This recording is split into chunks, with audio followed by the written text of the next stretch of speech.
Ya, selanjutnya promotor pertama Bapak dan sekaligus penguji Bapak Profesor Dr. Haji Aswati lagi, silakan. Terima kasih pimpinan sidang, Bapak Profesor Dr. Indri, Bapak dan penguji eksternal maupun internal, serta hadirin semuanya, khususnya pada penulis yang berbahagia. Pada pagi hari ini saya ikut berbangga dan mengucapkan selamat atas penyempurnaan dari tahapan demi tahap sampai detik ini Anda bisa menyampaikan pokok-pokok pikiran di hadapan majelis sidang terbuka. Alhamdulillah, saya ucapkan selamat sekali lagi. Ini saya ingin menyampaikan bahwa apa itu yang tertuang di dalam tafsir Jalalain itu Anda telah menyampaikan pernyataan bahwa yang tertulis ya di dalam tafsir Jalalain itu banyak ayat-ayat yang memberikan maaf kepada semua lawan maupun kawan yang pernah kesana. Semuanya itu adalah mansukhun bi ayat kita. Nah, kemudian sepertinya statement ini diambil alih oleh orang-orang Barat yang menyatakan bahwa kemenangan umat Islam itu bukan karena pendekatan dengan kasih sayang, tetapi ini adalah dengan kekerasan. Bagaimana pendapat saudara? Silakan. Terima kasih. Sebagaimana yang disampaikan oleh Richard Bone, dia dalam penelitiannya jihad from Bin Laden, dia mengatakan from Quran to Bin Laden, dia mengatakan bahwa memang pada era Asyuyuti hidup atau Kesultanan Mamluk itu ada penyempitan terhadap pemaknaan jihad. Yang sebelumnya jihad itu dipahami jihadun nafsi, misalnya jihadun nafsi, jihad yang digambarkan oleh Rasulullah sebagai jihad akbar dan seterusnya. Tetapi masuk kepada Kesultanan Mamluk ini karena di mana Asyuyuti hidup, di situ masih ada sisa-sisa peperangan antara umat Islam dengan perang salib. Oleh karena itu, kemudian Asyuyuti dipengaruhi oleh faktor sosiologis dan faktor kultur yang mendesak untuk mengatakan bahwa jihad ini jihad dan qital itu harus perang dan tidak mempertimbangkan terhadap pemaknaan-pemaknaan di luarnya. Ini dikatakan oleh Richard Bone. Nah, oleh karena itu apa yang disampaikan oleh yang terhormat Prof. Dr. Haji Aswati tadi memang benar. Apa yang disampaikan oleh orang-orang Barat itu memang ini dijadikan klaim sebagai ayat-ayat perdamaian itu dihapus. Ini dijadikan klaim. Padahal dalam konteks penafsiran itu memiliki semangat yang membawa zamannya masing-masing. Ya, memang Asyuyuti membawa kebutuhan zamannya, tetapi kemudian dalam penelitian ini itu diserap, ditradisikan atau dikaji dalam lingkungan pesantren yang sebenarnya secara sosiologis dan kultur ini tentu berbeda dengan apa yang dihadapi oleh Asyuyuti. Saya kira itu. Yang kedua, ini kemudian bagaimana Anda memahami konsep an-nasikh wal mansukh ya, terkait dengan kajian Al-Quran berdasarkan tertib nuzul. Apa makna yang bisa diambil dalam praktek ini? An-nasikh wal mansukh tampaknya ini adalah membaca Al-Quran berdasarkan urutan turunnya ya. Sedangkan ini ada membaca Al-Quran bisa didekati dengan tertib nuzul. Bagaimana menurut saudara? Ya, terima kasih. Sebelum saya mengambil sikap, ada banyak pendapat tentang nasikh dan mansukh. Salah satu pendapat yang sangat ekstrim disampaikan oleh Nasr Hamid. Dia dalam taksis ideologi Imam Syafi'i, dia mengatakan bahwa konsep tentang nasikh mansukh ini dihasilkan dari kebuntuan dalam merumuskan suatu hukum. Nah, di dalam beberapa literatur kitab tafsir dijelaskan bahwa nasikh dan mansukh itu memiliki banyak pemaknaan. Salah satunya adalah ada yang mengatakan itu at-tahwil, berpindah dari satu hukum ke hukum yang lain karena faktor kemanfaatan, faktor sosiologis dan seterusnya. Tetapi hukum yang pertama ini tetap ada. Jadi pindah ke satu hukum ke hukum yang lain ketika situasi dan kondisi yang menuntut kepada hukum yang pertama, maka an-nasih bisa menjadi mansukh dan an-mansukh bisa menjadi nasih. Saya kira itu, Prof. Ya, saya ucapkan selamat dan terima kasih, insya Allah ini akan segera menyelesaikan berbagai macam ganjalan yang menyulitkan Anda untuk menyelesaikan ini. Terima kasih. Saya kembalikan pada pimpinan sidang. Terima kasih. Selanjutnya promotor kedua, Bapak Dr. Ahmad Nur Fuad MA. Silakan. Bismillahirrahmanirrahim. Terima kasih Bapak Ketua Sidang, para penguji dan kolega promotor, para hadirin dan saudara Promovius Ahmad Fawai. Pertama saya ingin menyampaikan selamat karena pada akhirnya saudara dapat menyelesaikan disertasi ini dan insya Allah sebentar lagi akan dikukuhkan sebagai dokter. Mudah-mudahan tidak ada halangan-halangan yang ekstrim. Halangan yang ekstrim. Saya menggunakan ekstrim karena judul disertasi juga ada ekstrim. Saya punya 2 pertanyaan. Mohon dijawab singkat padat. Yang pertama, sesuai dengan apa yang saudara kemukakan tadi, meskipun tafsir Jalalain itu saudara anggap memuat tafsiran-tafsiran yang dapat dipakai sebagai justifikasi tindakan ekstremisme atau bahkan radikalisme, tapi di pesantren-pesantren yang menggunakan tafsir itu tidak terjadi atau tidak berkembang faham apalagi tindakan yang mengarah kepada ekstremisme atau radikalisme. Bagaimana saudara membangun argumen yang dapat menjelaskan proses-proses intelektual yang terjadi di kalangan pesantren sehingga dapat melakukan proses domestifikasi atau katakan menjinakkan narasi-narasi ekstremisme yang ada dalam tafsir Al-Jalalain, tetapi di pesantren tidak mengikuti pemahaman-pemahaman yang cenderung ekstrim atau radikal seperti yang kita temukan di dalam atau seperti yang saudara kemukakan tadi dalam tafsir Jalalain. Silakan. Baik, terima kasih. Sebagaimana yang saya jelaskan tadi di kesimpulan, bahwa ada 3 bentuk kontra narasi yang dilakukan oleh Kiai Tapal Kuda Jawa Timur di dalam menjinakkan, pinjam bahasa Pak Ahmad Nur Fuad, Dr. Ahmad Nur Fuad tadi, menjinakkan narasi-narasi ekstrim dalam tafsir Jalalain. Yang pertama adalah beliau menggunakan arketip atau arketip seorang gurunya atau kiai yang memiliki harisma terhadap masyarakat sekitar untuk dijadikan sebagai tindakan atau sikap yang sama. Itu dalam kontra narasi disebut sebagai symbolic action. Jadi arketip memiliki implikasi terhadap symbolic action yang disampaikan. Dalam bahasa ilmu Quran mungkin ini disebut sebagai ibrah. Muhammad Khalafullah mengatakan ini ibrah. Yang terpenting adalah dari narasi itu adalah ibrah. Kemudian yang kedua, pendapat yang pertama tadi ini disampaikan dan tergambar di dalam kiai yang idealis, kiai-kiai yang memiliki pandangan tidak enggan terhadap perubahan. Kemudian yang kedua, dia menggunakan narasi-narasi nasionalisme.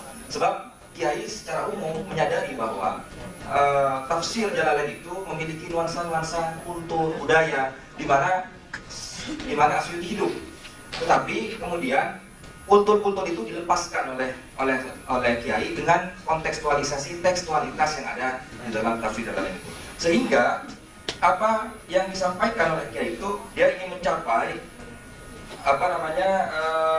tafsir-tafsir yang realistis, tafsir-tafsir yang sesuai dengan kebutuhan yang dihadapi oleh masyarakat.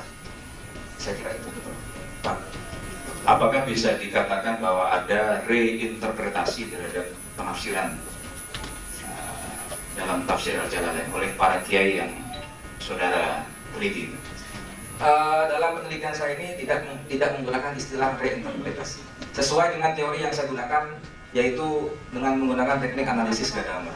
Jadi para kiai membiarkan teks itu mengada. Jadi tidak berusaha mencari apa yang dimaksud oleh Asyuyuti, baik yang dimaksud secara intrinsik struktur-struktur dalam kata tersebut atau ekstrinsik apa yang melatar belakangi Asyuyuti itu berpendapat demikian, tetapi kiai ini memberikan pendapatnya sendiri atau signifikansi dari tafsir Jalalain itu. Karenanya kemudian menurut saya Gadamer ini cocok untuk disertasi ini, sebab tidak seperti pendahulunya seperti Schleiermacher atau Dilthey yang berusaha untuk menemukan apa sebenarnya yang disampaikan oleh mufassir atau oleh kreator autor dan seterusnya. Jadi ini yang terakhir sekaligus, apa yang sesungguhnya menjadi dasar-dasar teoretik yang saudara gunakan untuk menghasilkan tipologi? Ada idealis, ada reformis, ada totalis. Saya menduga para kiai di Tapal Kuda yang Anda teliti itu sesungguhnya merupakan kategori atau fenomena yang monolitik. Tidak ada tipologi sampai 3 itu, karena tidak jelas perbedaan prinsipil antara para kiai itu. Karena outcome yang dihasilkan dari proses pengajaran tafsir Al-Quran, tafsir Al-Jalalain itu sama. Sehingga saya mempertanyakan dasar-dasar teoretik apa yang saudara gunakan sampai menghasilkan 3 tipe kiai pesantren di Tapal Kuda itu. Ada idealis, reformis, totalis. Baik, terima kasih. Penggunaan tipologi yang saya gunakan dalam penelitian ini sebenarnya bukan tipologi yang baru, tetapi sudah pernah disampaikan walaupun dalam proses saya mencantumkan ada modifikasi-modifikasi. Yang pertama, utilitarian. Dalam W.B. Halak, di dalam bukunya History of Islamic Legal Theories, dia mengklasifikasi yuridis atau ahli hukum menjadi 2, yaitu utilitarianistik dan liberalistik. Nah, dia mengatakan bahwa yang liberalistik ini adalah ahli hukum yang cenderung tidak menggunakan landasan-landasan yang sudah ditetapkan oleh para ulama terdahulu. Kemudian yang utilitarianistik adalah dia ahli hukum yang menjadikan dasar-dasar pemikirannya dengan menggunakan pendapat-pendapat ulama. Sehingga saya menyimpulkan bahwa seluruh kiai tidak ada rasanya yang meninggalkan terhadap tradisi, kemudian meninggalkan secara utuh terhadap literatur-literatur yang sudah ditetapkan di dalam pesantren. Oleh karena itu seluruh kiai saya tipologikan sebagai utilitarian. Kemudian tiga penyifatan tadi, ada idealis, kemudian reformis, dan totalis. Ini pengembangan atau modifikasi dari apa yang disampaikan oleh Lutfi Asy-Syaukani. Dia mengatakan bahwa ada ideal totalistik, reformistik, dan transformistik. Transformistik tidak saya gunakan di dalam penelitian ini, sebab transformistik ini cenderung melakukan tidak mengambil terhadap tradisi secara utuh. Jadi tradisi itu adalah sejarah masa lalu, kemudian tradisi itu adalah buah dari tangan para ulama masa lalu, sehingga yang tidak cocok dengan hari ini. Oleh karena itu kemudian transformistik tidak digunakan, diganti dengan totalistik. Saya kira itu. Terima kasih kembali. Perlu minum tidak? Serius. Terima kasih. Saya minum dulu. Ya, silakan. Mas Joko, saya setuju. Ikunya sini kan. Selanjutnya dipersilakan kepada penguji eksternal Bapak Profesor Dr. Haji Muhammad Hirzin MPI.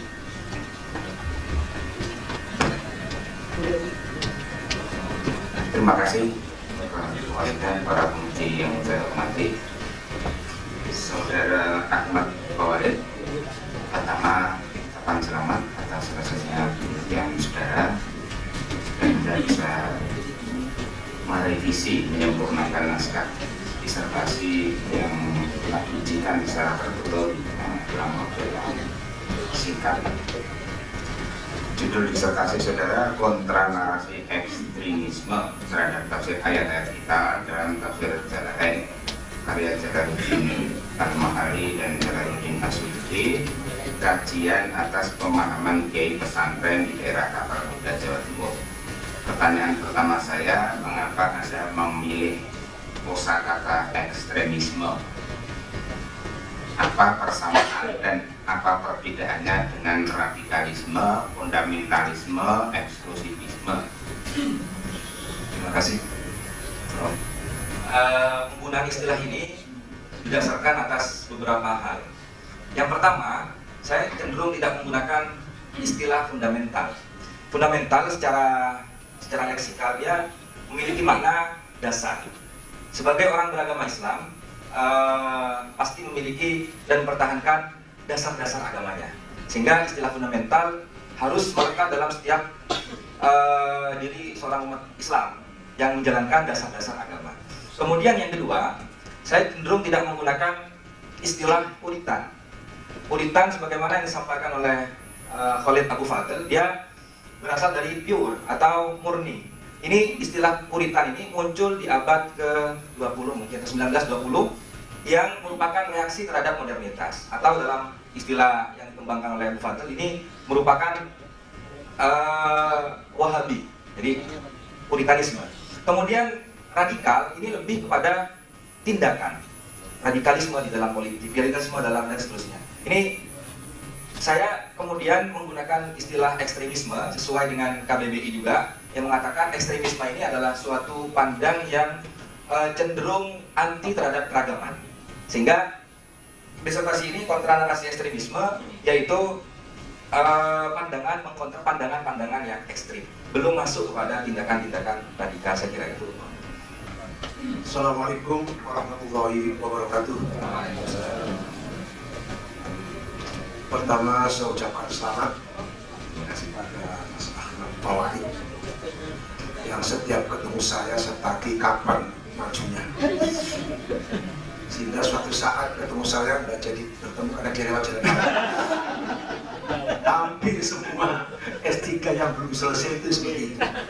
Tapi kalau sudah selesai, alhamdulillah untung saya ditegur. Oleh sebab itu hari ini adalah penderitaan terakhir agar tidak berulang lagi penderitaan yang lain. Ya, disertasi yang baik dan disertasi yang selesai. Dan saudara hari ini menyelesaikan disertasi. Saya tidak akan tanya panjang-panjang karena sering juga dialog dengan saya. Saya kuliah pada di S3, S2 juga ya. Jadi sudah beberapa tahun saya ajar. Semoga saja tidak lupa apa itu yang saya sampaikan. Saudara Profesor, setiap ujian selalu saya tanyakan, apa temuan-temuan saudara? Apa terkait dengan paradigmatik, atau teoretik, atau tipologi? Yang kedua, apakah temuan saudara baru sama sekali, atau melanjutkan temuan terdahulu, atau bahkan mengkritik temuan-temuan terdahulu? Silakan. Terima kasih. Untuk pertanyaan pertama, sebagaimana di implikasi teoretis tadi, bahwa disertasi ini memiliki temuan tipologis paradigmatik mungkin. Iya. Jadi kemudian untuk pertanyaan kedua, yaitu penelitian ini sudah pernah dilakukan oleh beberapa orang, juga oleh Prof. Ridwan sendiri terhadap tafsir Jalalain. Tetapi secara objek formal, saya memiliki menggunakan teori yang benar-benar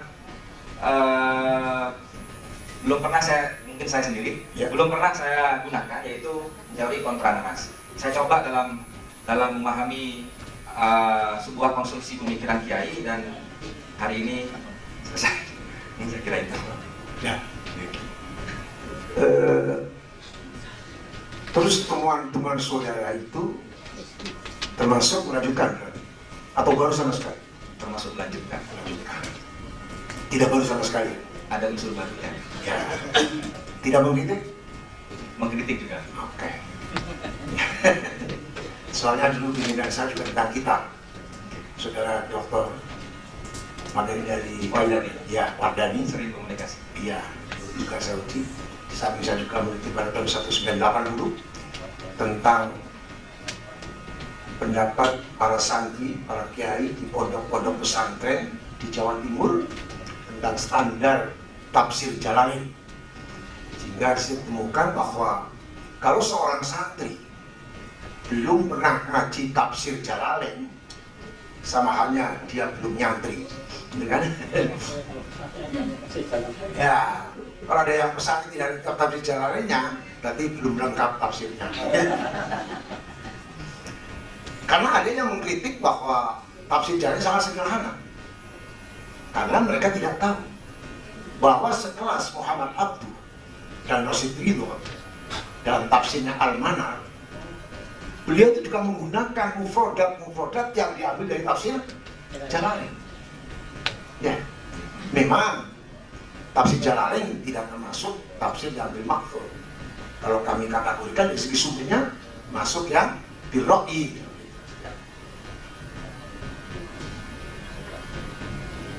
Apakah tafsir Jalalain dari segi keluasannya masuk ijmali atau tafsiri? Gimana menurut saudara Prof.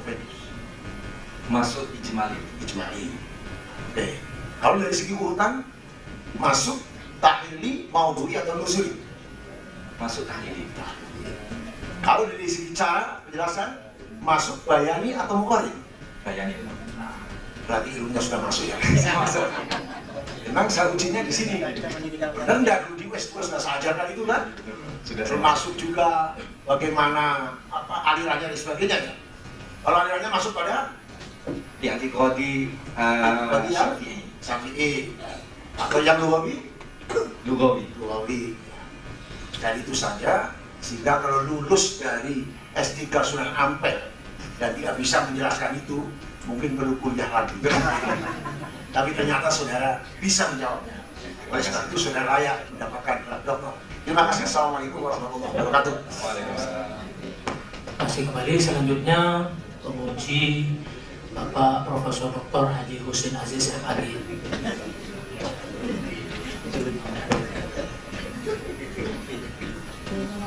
Terima kasih disampaikan kepada pimpinan sidang dan yang kami hormati Dewan Penguji.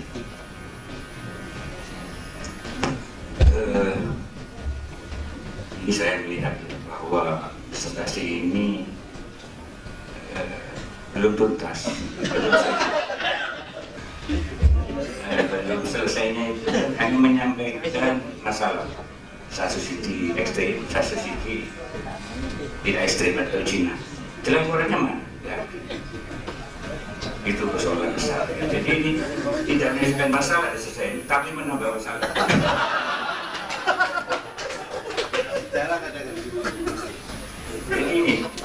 Ini coba Anda bisa menjelaskan akar sampai sana tadi ya, kalau melakukan sana sampai Rasulullah. Radikalisme itu mulai dari tapal kuda sampai Rasulullah itu bagaimana? Yang kedua, yang Cina itu mulai dari tapal kuda sampai Rasulullah apa bisa? Terus jalan keluar Rasulullah bagaimana? Anda tidak bisa. Ini masalah jalannya tidak ada. Ada di rekomendasi penelitian berikutnya. Kalau saya bisa itu menjelaskan. Ini amannya disertasi itu di sini. Itu kalau yang keras itu adalah tindak lulu, Rabbil Tazar al-Ardi, Al-Kafin Daya al-Ardi al-Ardi itu Quran kan. Lalu Umar Umar itu mengatakan waktu itu tawanan Ramadan. Bagaimana masalah tawan Badar itu Umar, katakan Nabi kepada Umar. Lalu sahabat Umar mengatakan, Qadimhu Padri Anakum, katakan sini akan saya bunuh. Itu nama sama dengan Nabi. Nabi menyamakan Umar. Di sini dituduh itu. Kenapa? Alasan Umar li'annahum kadzabuka wa akhrajuka wa qatalu. Karena mereka adalah menolakmu. Mereka telah mengusirmu dan mereka telah memerangi. Tapi kalau sahabat itu yang garis keras, yang garis itu yang sering ngalah-ngalahin, itu dari Quran juga, dari Ibrahim. Nah, beliau bilang, paman tabi'ani fa'innahu minni, paman asawani fa'innaka ghafurur rahim. Jadi Cina sekali. Tapi terlalu Cina, terlalu keras itu berisiko. Terus kemudian Abu Bakar Siddiq, nah, ketika dihadapkan bagaimana tentang tawanan perang Badar, bagaimana pendapat Abu Bakar? Lalu Abu Bakar menjawab, Istabihim lalam tahu itu balik. Biarkan mereka hidup. Barangkali Allah menerima taufan. Cina sekali kan? Cina sekali. Kemudian lianhum ahluka wa qaumika.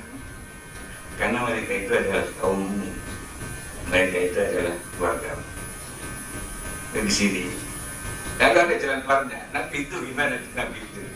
Nabi setelah Anda ini seperti Ibrahim, Abu Bakar dan Umar Anda itu seperti apa namanya?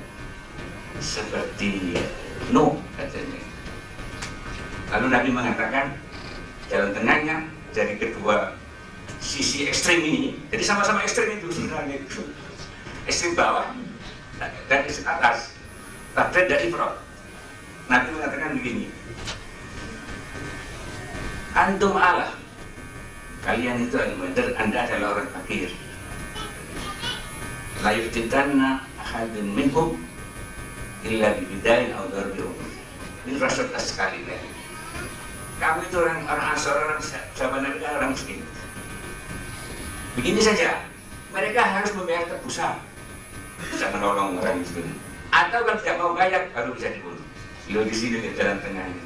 Bukan malah terus seperti kita sekarang. Bukan keras terus seperti EPU maunya. Di sini ada rasionalitas. Nampaknya nggak ada rasionalitas di sini. Barokah itu tidak rasional. Ini tidak ada, tidak bisa dibuktikan secara rasional. Lalu harus diselesaikan. Jadi ini jangan menambah masalah. Tapi harus menyelesaikan masalah. Posisi umat Islam sekarang ini gimana? Apa terlalu Cina atau terlalu keras? Jalan tengahnya gimana? Ini dibutuhkan masyarakat, jangan menambah masalah begini ini.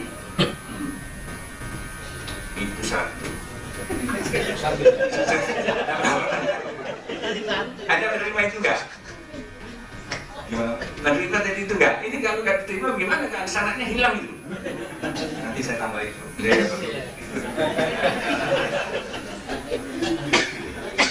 Memang posisi ayat damai itu ketika Nabi di Madinah. Masalahnya karena waktu Madinah itu adalah masjid itu dakwah. Orang berdakwah itu harus mengalah. Tetapi ayat kita itu nuzulnya itu di Madinah. Karena masjid itu dakwah. Kita ini sudah berapa puluh tahun ini masih dakwah saja. Kapan mau jalan? Itu persoalan besar. Jadi situ. Tapi begini ya, itu coba itu dipikir ulang, sebab ini bermasalah. Dipikir ulang supaya ada jalan keluar yang ini sedang kita hadapi. Apa itu kan peristiwa di Papua, kemudian di mana, bahkan di mana-mana. Posisi kita karena kita nggak ada rasionalitas, ini terus tidak akan karena berpikir. Coba Anda yang proporsional, yang rasionalitas, yang berbasis sababiyah, sehingga ada jalan keluar yang. Saya pikir itu supaya tidak terlalu tersiksa. Baik bro, terima kasih bro sudah masukannya. Baik, terima kasih Pak Pemuji Profesor Husin Nasir. Selanjutnya Sekretaris Sidang Bapak Dr. Haji Hanis Safar. Terima kasih Bapak Sidang. Pertama saya mengucapkan selamat kepada saudara Pak Wahid yang merupakan alumni UIN sejak S1, S2 dan S3 ini ya. Sangat cinta dengan alma maternya. Dan S1 dulu masuk ya kelas khusus ya, siswa. Dan tinggal di asrama. Dan nggak tahu tadi malam minum jamu apa. Kelihatan seger dan fresh, kemudian jawabnya juga oke. Kira-kira kalau ditawarkan untuk nikah lagi masih mau? Waktu saya ikut. Sekarang macam masuk kategori ekstrem ini kalau modal ini. Kalau dia datang gimana jawabannya?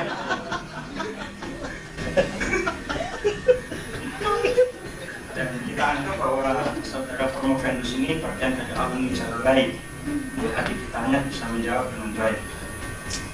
Baik, di latar belakang halaman 12, saudara menyatakan bahwa daerah Tapal Kuda itu tidak membidangi lahirnya gerakan radikal. Dan ini menjadi latar belakang yang kuat kenapa tulisan ini ditulis terkait dengan tafsir jalan lain yang mestinya siapapun yang membaca itu menjadi ekstrem. Tapi justru Tapal Kuda tidak membidangi lahirnya itu. Tapi di halaman 82 Anda menyinggung adanya persinggungan antara Kiai Tapal Kuda dengan ulama di Haromain. Bisa tidak itu dihubungkan antara jaringan ulama Haromain dengan tidak melahirkan kelompok radikal. Sementara di sana ada alumni Haromain juga yang justru menjadi radikal atau ekstrem. Terima kasih Pak Dr. Haji Safar. Mungkin dari aspek sejarah bahwa tradisi mencari ilmu ke tanah suci itu sudah terjadi pada masa lampau dan biasa pada masa Kiai Hasyim Asy'ari, Mbah Khalil, kemudian Syekh Nawawi Al-Bantani, Mahfuz Termasi dan seterusnya melakukan ibadah haji, kemudian menetap beberapa bulan bahkan tahun, kemudian mereka kembali. Dan ulama-ulama Nusantara banyak yang menuntut ilmu di Haromain. Sejak pergantian posisi kekuasaan yang dipimpin oleh Syekh Utsman saat itu, keragaman mulai ditekan di madhab Hanafi, madhab Syafi'i, madhab Maliki dan seterusnya dihilangkan dari tanah Haromain, sehingga para ulama-ulama Nusantara dipulangkan ke Indonesia dan kaderisasi bukan lagi ada di Haromain, tetapi kaderisasi kalau di Jawa Timur ada di Madura dan Jombang, yaitu Kiai Hasyim Asy'ari dan Syekh Nawawi Bangkalan. Di Jawa Barat saya lupa ada seorang ulama yang memiliki satu generasi dengan Kiai Hasyim Asy'ari. Kemudian di Jawa Tengah dipelopori oleh Kiai Haji Ahmad Dahlan dan seterusnya.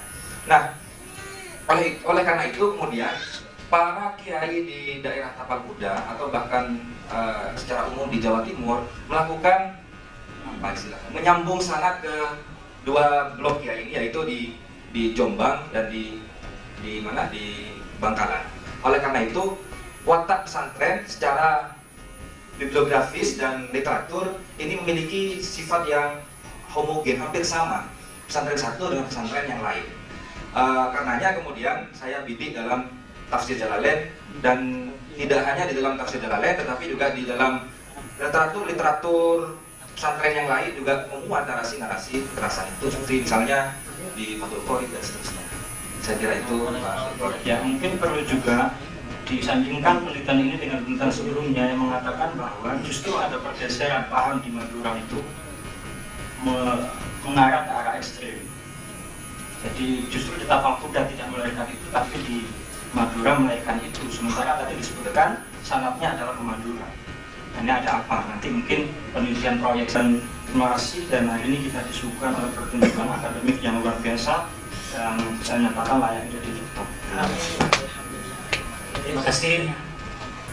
Dalam disertasi ini saudara mencantumkan pandangan para ulama terhadap pribadi dan keilmuan Asyuyuti.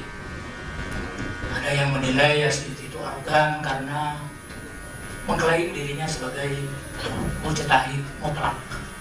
Bagaimana tanggapan saudara terhadap kontroversi para ulama tersebut? Terima kasih. Jadi memang ada banyak ulama yang berpendapat negatif terhadap Jalaluddin Asyuyuti. Yang paling getol menuduh seluruh karya Asyuyuti adalah plagiasi itu adalah As-Sakhawi. Dalam kitab sejarahnya Ad-Duh al-Mi'ah fil Qarni ar-Rabi' Asyar. Jadi dia mengatakan bahwa Suyuti ini orangnya arogan, orangnya dia itu mengatakan dalam literaturnya, dia mengatakan bahwa saya layak disandingkan dengan Imam Syafi'i dan sebagainya. Nah, menurut hemat saya, ketika dibandingkan dengan karya beberapa pemikir yang lain, itu mengatakan bahwa pandangan negatif ulama terhadap Asyuyuti itu karena dari pandangan politis. Jadi Asyuyuti ini memang berkontra dengan kekuasaan Mamluk yang saat itu. Jadi Mamluk melakukan penyeragaman pemahaman, tapi Suyuti ini malah memberontak dan malah mengkritik balik pemerintah. Sehingga As-Sakhawi ini dikategorikan sebagai orang pemerintah yang ditugaskan untuk memang mengkritik Asyuyuti. Itu yang pertama. Kemudian yang kedua, memang tradisi literatur itu, tradisi ulama dulu memiliki kesamaan-kesamaan yang tadi ibarah yang disampaikan uluma fil Quran minas sofi dan seterusnya itu sama persis dengan literatur yang dikemukakan oleh Ibnul Arabi di dalam tafsirnya. Itu persis. Jadi Asyuyuti persis dengan Ibnul Arabi di dalam tafsirnya. Ini kalau dalam kacamata akademisi sekarang itu plagiasi, tetapi menurut ulama terdahulu itu menjadi hal yang biasa. Dihafal terhadap pendapat ulama itu menjadi hal yang biasa. Terima kasih. Ya, saya kira cukup. Terima kasih.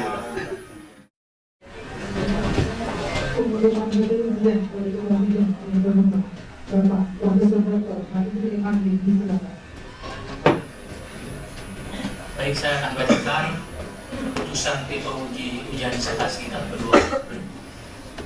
Berdasarkan rapat tim penguji ujian disertasi tahap kedua atas nama Ahmad Al-Wahid, NIM F53314039, lahir di Probolinggo 4 Oktober 1989, tahun masuk program doktor 2014, dengan merujuk kepada ketentuan dalam pedoman penyelenggaraan pendidikan pasca sarjana Unpad Surabaya, dan setelah mempertimbangkan indeks prestasi kumulatif 3,79, masa studi 10 semester. Dengan ini dinyatakan bahwa yang bersangkutan telah menyelesaikan seluruh persyaratan program doktor dan lulus sebagai doktor yang ke-507 dengan predikat mestinya cum laude, mestinya, tetapi karena masa studinya 10 semester maka menjadi sangat memuaskan. Ditetapkan di Surabaya pada tanggal 26 Agustus 2012 dengan sidang saya sendiri.